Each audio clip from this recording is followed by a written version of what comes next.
Hello সবাইকে। তো সবাই কেমন আছো? আশা করছি সবাই খুব ভালো আছো। চলে আসলাম একটা নতুন ভিডিও নিয়ে। আজ আমরা যাচ্ছি একটা অনুষ্ঠান বাড়িতে, গৃহপ্রবেশ রয়েছে, তো সেখানেই যাব। তার জন্য দেখো সুন্দর করে রেডি হয়ে নিয়েছি, একটা সুন্দর শাড়ি পরেছি। আমাকে কেমন লাগছে অবশ্যই কমেন্ট করে জানিও।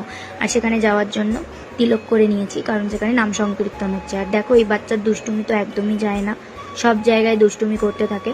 আর এখানে দেখো মাতাজিরা সবাই ভোগ লাগানোর জন্য রান্নাবান্না করছে। আর চলো আমার সাথে সাথে তোমরাও একটু দর্শন করে নাও জগন্নাথ দেবের। যাদের বাড়িতে গেছিলাম তাদের বাড়িতে জগন্নাথ দেব রয়েছে। দেখো জগন্নাথ দেবকে কত সুন্দর লাগছে, দেখে তো মন প্রাণ দুটোই জুড়িয়ে গেল। আমার তো খুব ভালো লাগে, আমি বরাবর গেলেই একটা করে ভিডিও করে রাখি, ছবি তুলে রাখি। আমার দেখতে খুব সুন্দর লাগে। তোমাদের কেমন লাগছে অবশ্যই কমেন্ট করে জানিও।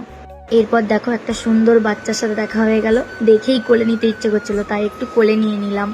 এরপর আমরা সবাই মিলে একটু বসেছিলাম, গল্প করছিলাম। এরপর চলে গেলাম প্রসাদ নিতে। তো দেখো এখানে প্রসাদ দিয়ে দিয়েছে। প্রসাদ তো এত সুন্দর হয়েছিল, মানে বলার মতন নয়। ভগবানের প্রসাদ সব সময় সুন্দর হয়। অনেক কিছু রান্নাবান্না হয়েছিল। আমি সব খাবারই অল্প অল্প করে নিয়েছিলাম, কারণ খাবার নষ্ট করতে আমি একদমই ভালোবাসি না, তাই কম করেই নিয়েছিলাম। এখানে হয়েছিল ভাত, ডাল, আলু ভাজা, একটা সবজি মানে লাউ শাকের চচ্চড়ি যেটাকে আমরা বলে থাকি, আর পটল দিয়ে আলুর রসা, আর একটা পনির মশলা হয়েছিল।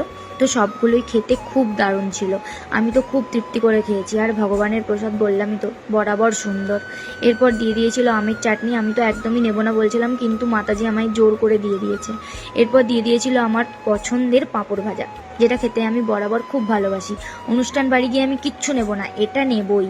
তারপর খাওয়া দাওয়া শেষ করে দেখো চলে যাচ্ছি বাড়ির দিকে। ভীষণ রোদ ছিল, এই রোদের মধ্যে এখন যেতে হবে বাড়ি। আজকের ভিডিওটা এই পর্যন্তই, দেখা হবে পরের ভিডিওতে। টাটা।